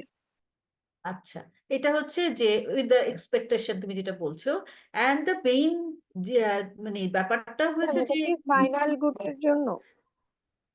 হ্যাঁ হ্যাঁ হ্যাঁ হ্যাঁ, রাইট, ফাইনাল গুড দুটোই। প্রোটেকশন সাধারণত অনেক সময় দেখা যাচ্ছে, তোমাদের উদাহরণ এফেক্টিভ রেট অফ প্রোটেকশন বাড়ানোর সময় দেখিয়েছিলাম যে এটা ফাইনাল গুডের উপরও ফাইনাল গুডটাকে ডেভেলপ করতে পারি, আবার আমরা ইনপুট গুলোকে র মেটেরিয়ালস গুলোকেও আমরা প্রোটেকশন দিতে পারি। সো আমরা প্রথম দিকে কি করি, প্রথম দিকে সাধারণত ডেভেলপিং কান্ট্রি গুলো ফাইনাল গুডের উপরই প্রোটেকশন দিয়েছে। যখন ফাইনাল গুডের সাথে প্রোটেকশন দিয়েছে তখন কিন্তু ইনপুট বা র মেটেরিয়াল গুলো ইম্পোর্ট করতে হতো। তো র মেটেরিয়াল গুলো আবার একটা পর্যায়ে এসেছে, না এখন আমরা র মেটেরিয়াল গুলো আমরা নিজেরা প্রডিউস করি, ঠিক আছে? যেমন ওয়ালটনের কথা যদি বলি, যে এখন আমরা নিজেরাই যদি আমরা র মেটেরিয়াল গুলো আমরা প্রডিউস করতে পারি। মেইন ঠিক আছে, এটা আমরা পলিসিটা আমরা দিকে গেছি ইম্পোর্ট সাবজেক্ট, বাট মেইন সমস্যাটা ছিল যে it's very costly to import manufacturing good from the developed countries, because we are developing countries. আর আমরা এলডিসি বলবো ডেভেলপিং কান্ট্রি, তখনও বলবো না, 70s 80s এও আমরা ডেভেলপিং কান্ট্রি নিজেদেরকে বলতে পারছি না, বিকজ আমরা হচ্ছে we are exporting mostly agriculture good. So agriculture good export করে আমরা যেই ফরেন কারেন্সি পাচ্ছি, হার্ড কারেন্সি পাচ্ছি, that's not enough to import কি from developed finish country. Good. হ্যাঁ, ফিনিশ গুড পারচেজ করার মতো আমাদের we don't have that capacity. তাহলে what will do, we will better আমরা এটাকে সাবস্টিটিউট করি। That was the main logic of produce argument or logic to go for import substituting industrialization for the developing countries. At the same time আমরা এটা হচ্ছে যে এটা যতক্ষণ আমরা import substituting যাব, যেটা একটু আগে তাসমিয়া বললে যে আমরা if we go for import substituting আমাদের একটা পর্যায়ে গিয়ে আমরা সেলফ সাফিসিয়েন্ট হব। আমরা আমরা আমরা ইনপুট র মেটেরিয়ালস গুলো আমরা নিজেরা তৈরি করতে পারবো, সাপ্লাই চেইন ডেভেলপ করবে আমাদের, আলটিমেটলি আমাদের will have a cost of production কমে আসবে, আমরা তখন সেইগুলোকে আমরা একটা পর্যায়ে গিয়ে হয়তো এক্সপোর্টও করতে পারবো, ঠিক আছে? সো মেইন ইম্পোর্ট সাবস্টিটিউশন যাওয়ার পিছনে কারণ হচ্ছে যে আমরা ব্যালেন্স অফ পেমেন্টে যেহেতু আমরা সবসময় পিছিয়ে আছি, আমাদের টার্মস অফ ট্রেড, যে তোমাদের ট্রেড চ্যাপ্টারটা পড়ানোর উদ্দেশ্য হচ্ছে ট্রেডে যে টার্মস অফ ট্রেড পড়া যায়, টার্মস অফ ট্রেড সব সময় প্রাইস অফ এক্সপোর্টেবলস এখানে বলতে হবে যে price of exportables is less than the price of importables, তাই না? সো আমরা যেটা এগ্রিকালচার গুড প্রাইসটা যেটা এক্সপোর্ট করছি সেগুলোর price PX is less than PM. So আমরা যা প্রডিউস করব এক্সপোর্ট করব সেগুলো দিয়ে তো আমরা ফরেন কারেন্সি খুবই কম আনতে পারবো, যেটা দিয়ে আমরা বিদেশ থেকে আমরা ম্যানুফ্যাকচারিং গুড ইম্পোর্ট করতে পারবো না, খুব সামান্যই ম্যানুফ্যাকচারিং করবো। তাহলে বেটার আমরা কি করি, we go for import substituting industrialisation, ঠিক আছে? এই কারণে ডেভেলপিং কান্ট্রিগুলো ইম্পোর্ট সাবস্টিটিউটিং ইন্ডাস্ট্রিয়ালাইজেশনের দিকে গেছে। আর অ্যাডভান্স কান্ট্রিগুলো কি, in advance countries the range of protectionism is much narrower. এই যে একটু আগে তোমাদের বলেছিলাম যে কেন তোমরা বলছো যে কেন তাদের gain. So in advance range of protection is much narrower. Much protectionism is concentrated in two sectors. একটা হচ্ছে এগ্রিকালচার সেক্টর আর ক্লোদিং সেক্টর। দেখছো এগ্রিকালচারকে কিন্তু তারা প্রোটেকশন দিয়েছে এবং মোরওভার তারা ক্লোদিং কেও প্রোটেকশন দিয়েছে। সো ইউনাইটেড স্টেটসে আমরা দেখেছি farmers are very much organised, they are very much well organised এবং they are very much politically powerful, যেটা আমরা জাপানেও বলেছিলাম যে তার ফার্মারদের তাদের এত পাওয়ারফুল যে তারা তাদের অনেক ফার্মারদের যে তারা যে ইয়ে করবে সেটার ফলে যে গেইন লস হবে, যারা স্ট্রাগল, তারা যে বাধা দিবে, তাদের যে ইকোনমির মধ্যে যে ডিসরাপশন হবে, তারা যে পাওয়ারফুল বডি ফার্মাররা তারা এটাকে বাধাগ্রস্ত করবে এবং তারা বিভিন্নভাবে তারা চেষ্টা করবে যে না আমরা যাতে টিকে থাকতে পারে। So in United States, Japan, farmers are very well organised এবং পলিটিক্যালি তারা যদি কোনো কিছু চায় তারা কিন্তু তারা অ্যাচিভ করতে পারে। So politically powerful group that has been able in many cases to achieve a very high rate of protection. আচ্ছা, তারা এই জন্য তাদেরকে প্রোটেকশন দিতে হয়েছে। এবং ইউরোপে কি হয়েছে, ইউরোপের ক্ষেত্রে ক্যাপ করেছি না আমরা, ক্যাপে কি হয়েছে, এক্সপোর্ট সাবসিডিও দিয়েছে, export subsidy it was backed by agriculture, ট্যারিফও দেওয়া হয়েছে এবং দেখা গেছে যে সাপোর্ট প্রাইসও দেওয়া হয়েছে to the agriculture farmer. So দেখো এগ্রিকালচারের ক্ষেত্রে বাংলাদেশের মতো দেশগুলোতে একটা সময় কিন্তু ইনপুট সাবসিডির ক্ষেত্রে অনেক ধরনের সাবসিডি দেওয়া হতো, কিন্তু বলা হতো যে এই সাবসিডি গুলো উঠিয়ে ফেলার কারণে এটা সুবিধাটা পাচ্ছে না। বাট সুবিধা পাচ্ছে না সেটা একটা দিক, সেটা তো অবশ্যই একটা লজিক্যাল ইয়ে আছে। বাট তারপরেও কিন্তু সাবসিডি কিন্তু অনেক ক্ষেত্রেই ফার্মারদেরকে ইনপুট সাবসিডি দেওয়া বা তাদের হাতে পৌঁছায় সেই জিনিসটা এনশিওর করা, এটাও কিন্তু যুক্তিসঙ্গত ব্যাপার হতে পারে। কিন্তু আমাদের ফার্মাররা কি পাওয়ারফুল, পলিটিক্যালি পাওয়ারফুল আমাদের ফার্মাররা? না ম্যাম। কারা পাওয়ারফুল? না ম্যাম, আমাদের দেশে পলিটিশিয়ানসরা ইন্ডাস্ট্রি যাদের হাতে আছে, মানে তাইলে ক্যাপিটালিস্ট যারা মেইনলি। মেইনলি তারা পাওয়ারফুল, তারা হচ্ছে, তারাই কিন্তু পলিটিক্স এর সবকিছুর সাথে জড়িত। তারা যেভাবে চাইবে ট্রেড পলিসি সেভাবে ইন্টারেস্ট গ্রুপ তারা তারা যেভাবে পলিসি করছে, তারা তাদের সুবিধাটা নিচ্ছে। সো আমরা যদি এক্সপোর্ট সাবসিডি দিচ্ছি, এই এক্সপোর্ট সাবসিডি কারা পাচ্ছে? ফার্মাররা পাচ্ছে? না ম্যাম, যারা মানে ইন্ডাস্ট্রি যাদের হাতে আছে তারা পাচ্ছে। তারাই পাচ্ছে। ব্যবসায়ীরা পাচ্ছে। হ্যাঁ, ম্যাম ব্যবসায়ীরা পাচ্ছে, কারণ ব্যবসায়ীরা আমাদের পাচ্ছে। জি ম্যাম। ব্যবসায়ীরা যারা they are producing the manufacturing good বা টেক্সটাইল, হ্যাঁ, এগুলো তারা তৈরি করছে, অ্যাপারেল তৈরি করছে, সেগুলো। So this see the difference, যে manufacturing good, developing country manufacturing গুডের ক্ষেত্রে তারা প্রোটেকশনিস্ট পলিসি নিয়েছে, আর অ্যাডভান্স কান্ট্রি কিন্তু ম্যানুফ্যাকচারিং ক্ষেত্রে protection, they are already developed. So they want to give protection to the farmers and they want to give protection to the যারা যারা actually really দে আর দুর্বল, তাদেরকেই প্রোটেকশন দিচ্ছে। আর আমাদের হচ্ছে যে আমরা কাদের প্রোটেকশন দিচ্ছি? দে আর অলরেডি তারা তারা সেলফ সাফিসিয়েন্ট, তারা অবশ্য এটার ক্ষেত্রেতে তোমরা বলতে পারো, একটা কাউন্টার আর্গুও করতে পারো যে তারা তো ইন্ডাস্ট্রি করছে, এমপ্লয়মেন্ট জেনারেশন হচ্ছে, তাই না? সেই জিনিসটা তোমরা আর্গুমেন্ট বলতে পারো, ইটস ট্রু। বাট সেক্ষেত্রে ডাইরেক্ট বেনিফিটটা কিন্তু পাচ্ছে সে এক্সপোর্টাররা, যে ইন্ডাস্ট্রিয়ালিস্ট যারা, তারাই পাচ্ছে, তাই না?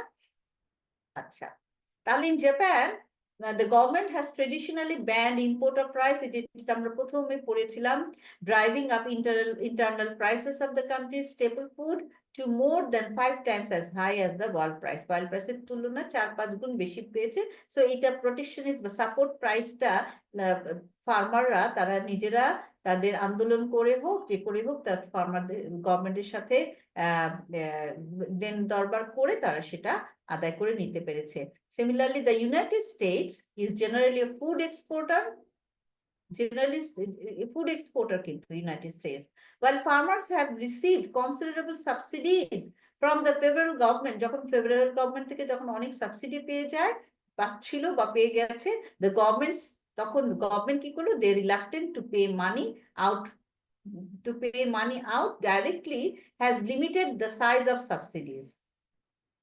সাবসিডির পরিমাণ আস্তে আস্তে কমায় দেয়। এরপরে as a result, government reluctance, much of the protection in USA is concentrated on clothing industry.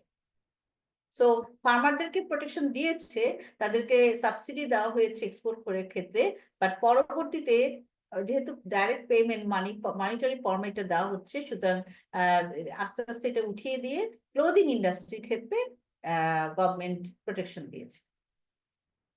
তাহলে আমরা কিন্তু ডেভেলপ কান্ট্রির সিনারিওটা কিছু হলে জানতে পারলাম। তোমরা ডিটেইলে জানতে চাইলে আরো অনেক ডিটেইলে অনেক কিছু পড়তে পারবে। সো ইউএসএ তাদের ক্লোদিং ইন্ডাস্ট্রিকে কিভাবে প্রোটেকশন দিয়েছে? The clothing industry is consists of two parts. Clothing industry USA তে দুইটা ভাগ আছে, একটা হচ্ছে টেক্সটাইল আর একটা হচ্ছে apparel. There is a difference between textile and apparel. Textile হচ্ছে spinning and weaving of cloth, অর্থাৎ একদম আঁশ থেকে সুতা, সুতা থেকে কাপড় তৈরি করা। আর অ্যাপারেল হচ্ছে assemble of cloth into clothing, অর্থাৎ ক্লোদিং মানে কাপড়ে ক্লোদিং এ তৈরি করা, ক্লথ তৈরি করা অথবা গার্মেন্টস তৈরি করা, এটা হচ্ছে apparel. So apparel production is labor intensive and the technology is relatively simple. So high wage nation has comparative disadvantage, where low wage country has a comparative advantage. So apparel এর ক্ষেত্রে তারা যেহেতু labor intensive technology use করা হয়, so USA তখন clothing ইন্ডাস্ট্রিটাকে বেশি protection দিয়েছে। বুঝতে পারছো সবাই ইউএসএ কেন অ্যাপারেলকে প্রোটেকশন দিয়েছে, ক্লোদিং ইন্ডাস্ট্রিকে? ওকে, বুঝতে পারলে কোনো সাউন্ড নাই, যদি না বুঝতে পারো তাহলে বুঝো। আমরা। তার মানে কম্পারেটিভ অ্যাডভান্টেজ কাদের আছে? আমাদের আছে, ইউএস এর নাই। সো ইউএস এর সেই জন্য প্রোটেকশন দিয়েছে। Both industries, textile and apparel, but especially the apparel industry historically have been protected heavily through both tariff and import quota. ঠিক আছে? তাহলে আমরা হিস্ট্রিটা আমরা যদি দেখি, যে দেখা গেছে ইউএসই তাদেরকে অ্যাপারেল ইন্ডাস্ট্রিকে প্রচুর ট্যারিফ এবং ইম্পোর্ট কোটা ইম্পোজ করেছে। Until 2005 they were subject to the multi fibre agreement. So multi fibre agreement হচ্ছে গ্যাটের আন্ডারে ছিল, এবং এটা 2005 পর্যন্ত মাল্টি ফাইবার এগ্রিমেন্টটা দেওয়া হয়েছিল, which set both exporter, so sorry, which set both export and import quota, export হচ্ছে quota, export quota and import quota impose করেছিল তারা for a large number of countries. অনেক কান্ট্রি যারা এক্সপোর্ট করছে তাদেরকে, তাদের উপর import quota export quota impose করেছে, restricting exports from developing country. তাহলে তার ফলে কি হচ্ছে? ডেভেলপিং কান্ট্রিরা তাদের রেস্ট্রিক্টেড হচ্ছে, ওই দেশে ইউএসএ তে প্রবেশ করতে পারলো না। হ্যাঁ, সো এই এই রেস্ট্রিকশন গুলো, এটাকে বলা হচ্ছে এমএফএ। অনেক সময় প্রশ্ন আসে, হোয়াট ইজ এমএফএ, এটা কিভাবে আস্তে আস্তে উঠিয়ে ফেলা বাধ্য হয়েছে। তো এমএফএ এর কারণে তারা ওই সময় export and import quota impose করতো, ডেভেলপিং কান্ট্রির যে প্রডিউস দ্রব্যগুলো আছে সেগুলো প্রবেশ করতে পারতো না ইউএস এর ইয়েতে, এন্ড দ্য এমএফএ এর সুবিধাটা তারা নিয়েছিল। And the MFA was established in 1974 and was managed under the GATT. What is GATT সেটা আমরা পরে বলবো। আচ্ছা, এই গ্যাটের আন্ডারে এই এমএফএটা ছিল, এবং এটা পরবর্তীতে এটা উঠিয়ে ফেলা হয় বা উঠাতে বাধ্য হয়, এবং এর পরবর্তীতে গ্যাটের একটা উরুগুয়ে রাউন্ড বলে একটা ট্রেড এগ্রিমেন্ট হয়।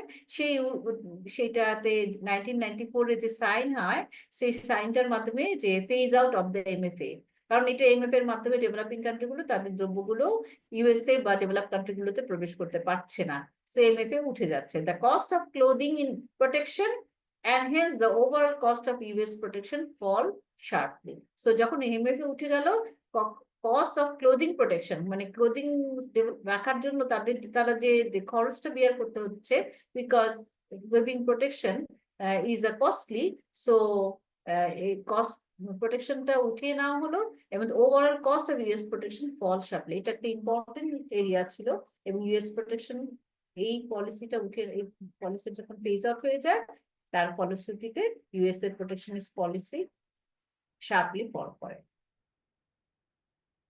Any question? না ম্যাম। ওকে, তাহলে কি হলো? আমরা এখন তাহলে বলতে চাচ্ছি যে ফেজ অফ হয়ে যাচ্ছে, ফ্রি ট্রেডের দিকে যাচ্ছে। সো এটা কিভাবে, কি এত সহজ ছিল? এটা কি খুব সহজেই সবকিছু করা সম্ভব ছিল? তা কিন্তু না। সো আমরা পার্ট 2 এই অফ দিস এই ইয়ের পার্ট 2 তে যখন আসি, যে কি পদ্ধতিতে ট্রেড পলিসি, মোর ফ্রিয়ার ট্রেড পলিসির দিকে ডেভেলপ কান্ট্রিও গেছে এবং ডেভেলপিং কান্ট্রি গুলোও গেছে। So it is often argued that it is difficult to devise trade policies that raise national welfare, and that trade policy is often dominated by interest group politics. So এটা তো আমরা আগে বলেছি, interest group যারা তাদের স্বার্থ চরিতার্থ করার জন্য ট্রেড পলিসি করা হয়েছিল, and এইটা আমরা দেখেছি। এবং yet তারপরে in fact from the mid 1930s until about 1980, এই সময়টার পর্যন্ত USA and the other advanced countries gradually removed tariffs and some other barriers to trade. তার মানে 1930 পর থেকে 1980 পর্যন্ত ইউএসএ এবং অন্যান্য অ্যাডভান্স কান্ট্রিগুলো যারা তাদের প্রোটেকশন কোথায় কোথায় দিয়েছে সেটা আলোচনাই করলাম, তারা তাদের ব্যারিয়ার টু ট্রেড বা প্রোটেকশনিস্ট পলিসি আস্তে আস্তে উঠিয়ে ফেলে, এবং তাদের ব্যারিয়ারগুলো আস্তে আস্তে ট্রেড ব্যারিয়ার উঠিয়ে নিয়ে আসে, এবং by so doing aided a rapid increase in the international integration.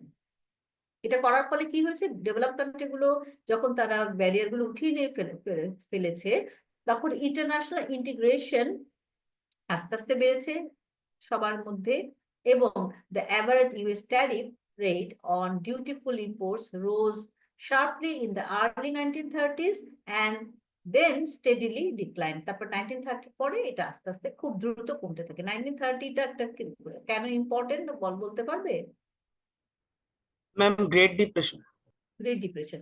তো গ্রেট ডিপ্রেশনটাও কিন্তু বাড়ে এই যে প্রোটেকশনিস্ট পলিসি নেওয়ার কারণে। সো এমনিতে তো ডিপ্রেশন ছিল, ডিপ্রেশন 2930-তে শুরু হয়, বা এর পিছনে অনেক বছর থেকেই আসলে কিছু ঘটনা প্রবাহ ঘটে যার কারণে ডিপ্রেশন না 1930 গ্রেট ডিপ্রেশন। এবং এটা কিসের কারণে গ্রেট ডিপ্রেশনটা আরো ত্বরান্বিত হয়, বিকজ তারা কতগুলো মানে পলিসি নেয় যেগুলো ডিপ্রেশনটাকে আর একটু বাড়িয়ে দেয়, accentuate করে। So most economists believe this progressive trade liberalization was highly beneficial. And how was this removal of tariff politically possible? তাহলে এটা politically কিভাবে পসিবল হয়েছিল, সেই জিনিসটা তো আসলে একটা দেশে জনতনভাবে ট্রেড ব্যারিয়ার উঠিয়ে নেওয়া সম্ভব নয়, সেটা একটা প্রসেসের মধ্যে দিয়ে তারা গিয়েছে। এবং আমরা ইউএস এর কথা কেন বলছি, ইউএস হচ্ছে বড় ইকোনমি, বড় ইকোনমি গুলো ইউরোপিয়ানের সাথে গ্র্যাভিটি মডেল আমরা দেখেছি বড় বড় ইকোনমির সাথে ট্রেড করছে, আর ছোট ছোট ইকোনমিও কিন্তু ওদের সাথে ট্রেড করছে, কারণ ছোট ছোট ইকোনমি বড় এক্সপোর্টের একটা বড় অংশ তারা ইউএস এর সাথে ট্রেড করছে, রাইট? সো আমরা সেই জন্য তারা কিভাবে এটা সেই প্রসেসের মধ্যে দিয়ে গেল। সো প্রথম at least part of the answer is that the great post-war liberalization. So দেখো post-war শব্দটা আসছে, post-war liberalization of trade was achieved through international negotiation. তার মানে এখানে post-war যে লিবারালাইজেশন অফ ট্রেড সম্ভব হয়েছিল বিকজ ইন্টারন্যাশনাল নেগোসিয়েশন হয়েছে। নেগোসিয়েশন মানে আন্তর্জাতিক যে বিভিন্ন দেশের মধ্যে এক ধরনের চুক্তি বা নেগোসিয়েশন হয়েছে, দ্যাট ইজ গভর্নমেন্ট অনেকগুলো দেশ তারা এগ্রি করলো to engage in mutual tariff reduction. ধরো ইউএসএ ট্রেড রিডাকশন করার জন্য দুটো দেশ আরেকটা দেশের সাথে যাদের সাথে ট্রেড করে তাদের সাথে এক ধরনের মিউচুয়াল একটা ট্রেড ট্যারিফ রিডাকশনের পলিসির মধ্যে দিয়ে গেল। These agreements linked reduced protection for each country's import competing industry to reduce protection by other countries against the country's export subsidy. এই লাইনটা খুবই কমপ্লিকেটেড, ব্যাপারটা কমপ্লিকেটেড না, অর্থাৎ ইউএসএ যাদের সাথে এগ্রিমেন্ট করছে তারা হচ্ছে ইউএসএ তাদেরকে এক্সপোর্ট করছে, আর ওই দেশগুলো ইউএসএ থেকে ইম্পোর্ট করছে, আবার ওই দেশগুলো ইউএসএ তে এক্সপোর্ট করছে, ইউএসএ তাদের থেকে ইম্পোর্ট করছে, তাদের মিউচুয়ালি তারা তাদের মধ্যে এক ধরনের ট্যারিফ রিডাকশন পলিসি নিয়ে, ঠিক আছে? বুঝতে পারছো? So the advantages of negotiation হচ্ছে কি দুটো দেশ মিউচুয়ালি, দু দেশের সবাই সবার, তুমি তোমার দেশের দ্রব্য আমার দেশে যখন ঢুকবে আমি তোমার ট্যারিফ কমিয়ে দিব, আমার দ্রব্য তোমার দেশে যখন ঢুকবে তুমি তখন ট্যারিফ কমিয়ে দিবা। তো এইভাবে মিউচুয়াল একটা নেগোসিয়েশন হলো।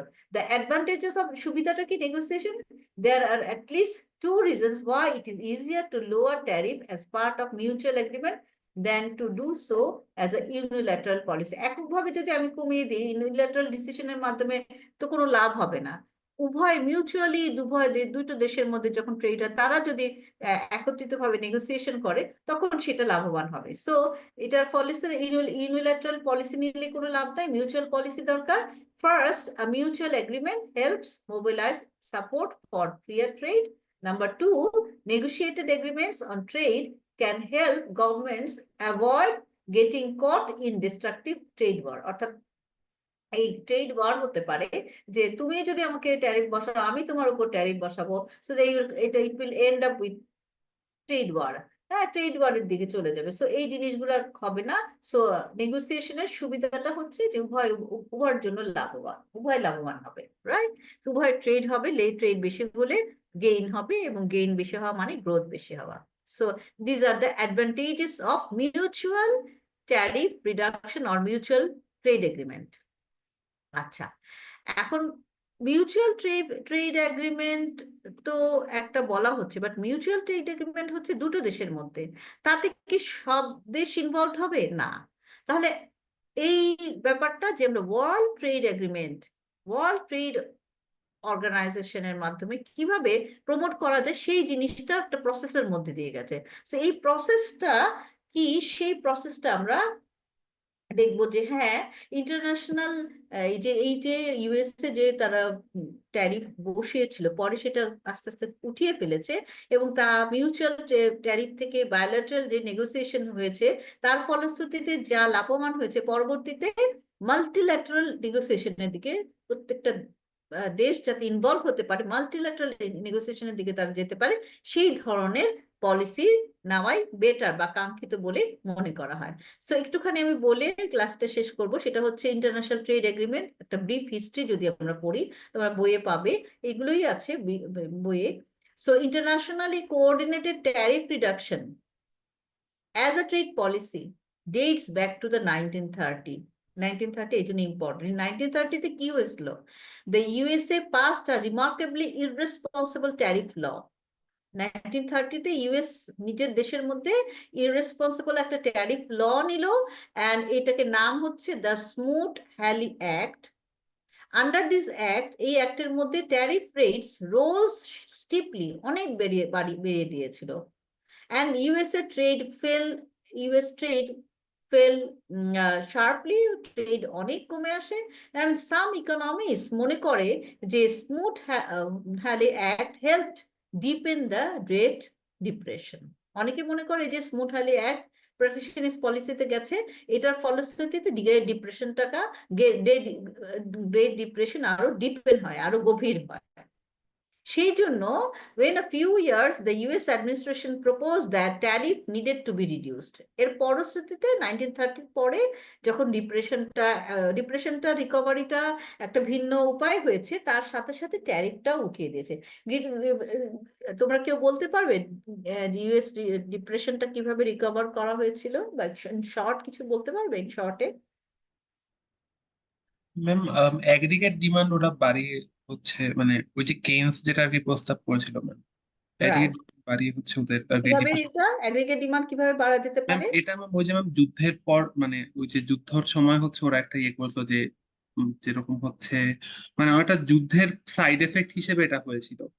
হ্যাঁ, তুমি ফার্স্ট এটা বলতে পারো গভর্নমেন্ট স্পেন্ডিং বাড়িয়ে গভর্নমেন্ট স্পেন্ডিং বাড়িয়ে দিয়ে, রাইট।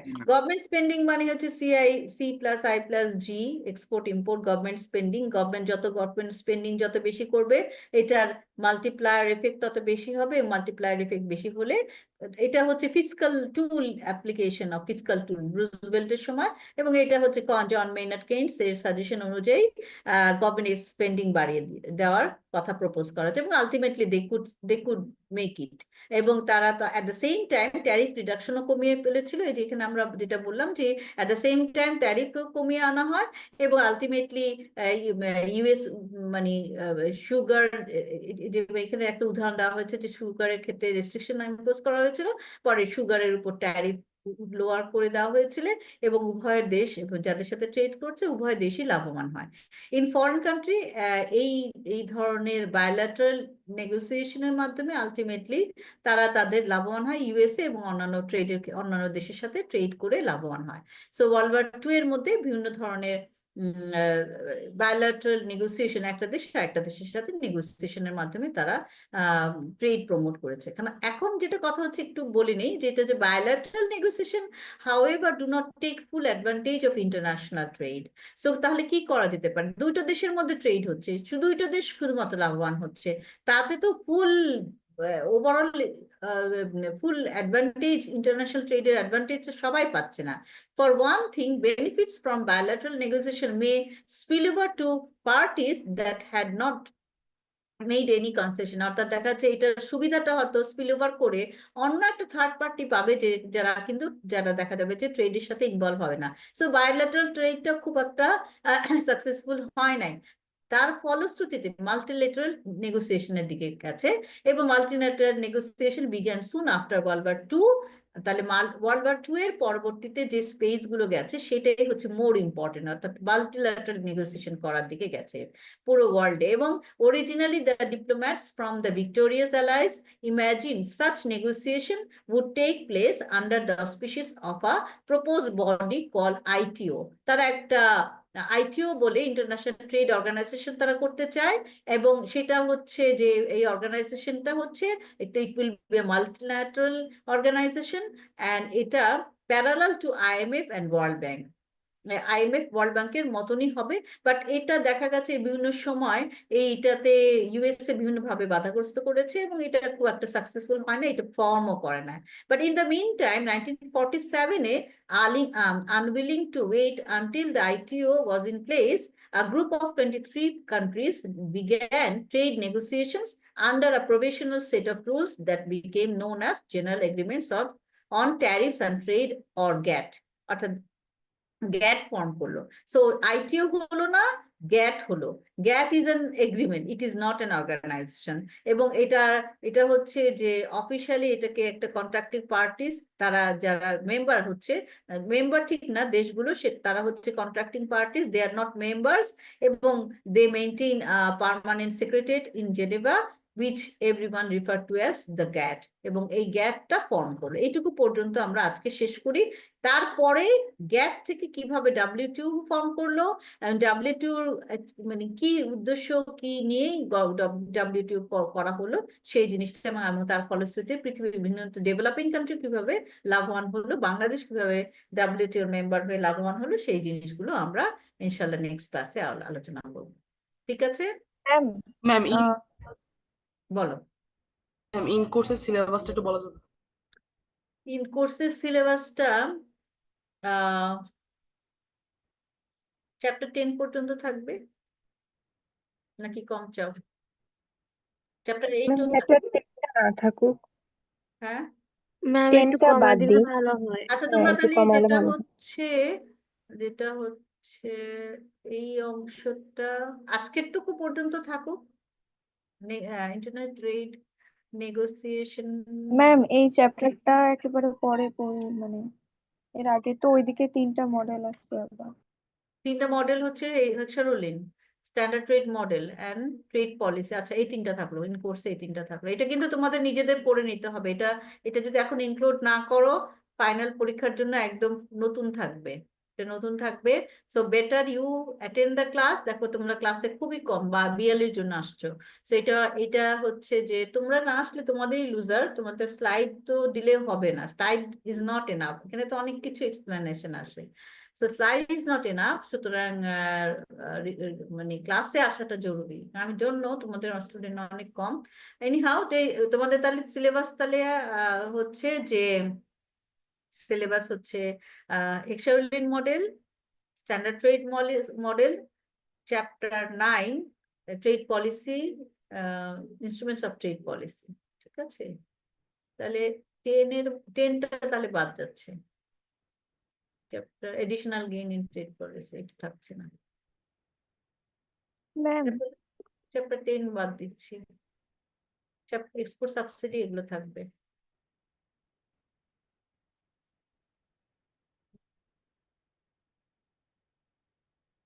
এডিশনাল গেইন, আচ্ছা ঠিক আছে, তাহলে তোমাদের চ্যাপ্টার 8 আর 10 থাকছে না। চ্যাপ্টার 10 পড়ার সময় চ্যাপ্টার 8 তোমাদের পড়তে হবে, বারবার বলছি। 10 পড়তে গিয়ে দেখবা যে এক্সটার্নাল ইকোনমিক্স কি, এবং এটা ডিটেইলে 8-এ আছে। সো আমি ক্লাস যেমন এখানে এক্সপ্লেন করেছি যে জিনিসগুলো, সেগুলো চ্যাপ্টার 10-এও থাকবে, চ্যাপ্টার 8-এও থাকবে। সো চ্যাপ্টার 8 পড়বার সময় 8 পড়তে হবে। ঠিক আছে, okay students, any questions? Ma'am আমরা এই যে ওয়ার্ল্ড ওয়ার টু মানে এই যে কাহিনীগুলো পড়লাম, এগুলা থেকে আর কি কোশ্চেন কেমনে আসবে, মানে এটা বুঝতেছি না। মানে এটা তো জাস্ট আমরা হিস্ট্রি জানতেছি, তো এটা থেকে কি কোশ্চেন আসবে যে এটা কেমনে ওরা এই অবস্থাগুলা কোপ আপ করছিল বা কেমনে মোকাবেলা ট্রেডের করছে দিকে এইগুলা? গেছে, সেটা হিস্টোরিক্যালি তুমি এক্সপ্লেন করতে পারো কিভাবে, বা ফ্রি ট্রেড ডেভেলপিং কান্ট্রিগুলো কিভাবে তারা gradually move towards more free trade regime. হ্যাঁ, সেই জিনিসগুলো একটু লেখা, এটা হিস্টোরিক্যালি জিনিসগুলো আসবে, মানে হিস্টোরিক্যাল অ্যাপ্রোচ আর কি। Okay ma'am.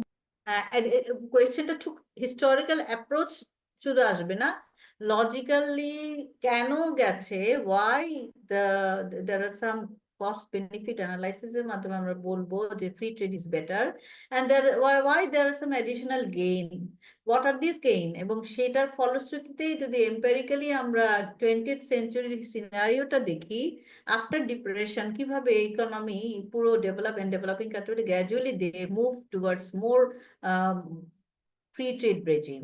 সো তারা কিভাবে গেছে সেটা হিস্টোরিক্যালি এক্সপ্লেন করে। সো কোয়েশ্চেন পুরোটাই হিস্টোরিক্যাল এই ব্যাপারটা আসবে না, হয়তো একটা পার্ট থাকবে, একটা অংশ থাকবে যেটা কেন গেছে, পরের অংশটা থেকে প্রসেসটা কি হয়েছিল সেটা আলোচনা করো। ম্যাম বেসিক্যালি হচ্ছে আগে মানে অ্যাডিশনাল গেইন কেন হচ্ছে, তারপরে কস্ট বেনিফিট অ্যানালাইসিস এগুলা করার পরে তারপরে উদাহরণ হিসেবে যে ইউএস হ্যাঁ, এর আর টা দিব ইয়েস, আর কি। ইয়েস 15 আচ্ছা নম্বরের প্রশ্ন তো এটা। যাই হোক, এটা তোমাদের অবশ্যই এখন ইন কোর্সে থাকছে না, ইন কোর্সে 3টা চ্যাপ্টার থাকছে। 3টা চ্যাপ্টারের মধ্যে থাকছে হচ্ছে হেক্সারোলিন মডেল, যেটা আমি তোমাদের আবার বলে দিই। হেক্সারোলিন মডেলে কিন্তু আমি ডায়াগ্রামেটিক্যালি যেটা দেখিয়েছিলাম, একদম এক্সপ্লেন করেছিলাম, সেটা কিন্তু ক্লাসে যেভাবে পড়ানো হয়েছে অ্যান্সার ওইভাবেই করবে। আর স্ট্যান্ডার্ড রেট মডেল তো একদম পুরা পুরা চ্যাপ্টার লাগবে, এবং সেখানে economic growth, terms of trade, impact সবকিছু, প্লাস তারপরে তোমরা ওই যে স্ট্যান্ডার্ড ট্রেড মডেল পরে ট্রেড পলিসি, ট্রেড পলিসির মধ্যে তোমাদের ট্যারিফ থাকবে, কোটা থাকবে, এক্সপোর্ট সাবসিডি থাকবে, ক্যাপ থাকবে, এই জিনিসগুলো সবই থাকবে। ঠিক আছে, ওকে। আর কোনো ম্যাম প্রশ্ন? ট্রেড পলিসি তো চ্যাপ্টার 8, আপনি চ্যাপ্টার 8 আর 10 তো বললেন থাকবে না। ওই চ্যাপ্টার 8 ট্রেড পলিসি, চ্যাপ্টার 9 না, আমার বই চ্যাপ্টার 9 তো। চ্যাপ্টার 8 হচ্ছে চ্যাপ্টার, সরি ম্যাম চ্যাপ্টার 9।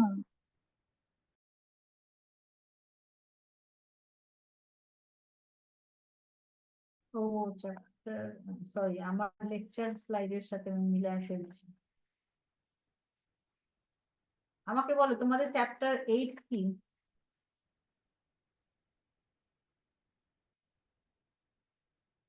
আমার দেখি, না আমার আমার চ্যাপ্টার 9 তো ইনস্ট্রুমেন্টস অফ ট্রেড পলিসি, তোমাদের কি চ্যাপ্টার 9 না instruments of trade policy? Yes ma'am. ঠিক আছে, তাহলে chapter 9 instruments of trade policy পর্যন্ত তোমাদের থাকবে। ঠিক আছে, বুঝেছো সবাই? ওকে। আচ্ছা, কালকের সিচুয়েশনটা জানি না, কালকে সিচুয়েশনটা কেমন হবে। যদি অনলাইনে হয় কোনো সমস্যা নাই, আমি অনলাইনে, আমার স্লাইডস আর রেডি, আমি আমার কোনো অসুবিধা হবে না, আমি অনলাইনে ক্লাসটা নিতে পারবো। ঠিক আছে, you let me know situation কেমন দিকে যাচ্ছে, আমাকে জানাও। আর যদি ইন পার্সন হয় তাহলে আমি খাতা নিয়ে যাব, খাতাগুলো তোমরা দেখতে পারবে ইনশাআল্লাহ। ওকে, ওকে, তাহলে শেষ করে দিচ্ছি এখানে ক্লাস। স্টুডেন্টস, কোনো প্রশ্ন না থাকলে তাহলে ক্লাস এটা শেষ করে দিচ্ছি। আসসালামু আলাইকুম। ওয়ালাইকুম আসসালাম। ম্যাম আসসালামু আলাইকুম। ওয়ালাইকুম আসসালাম।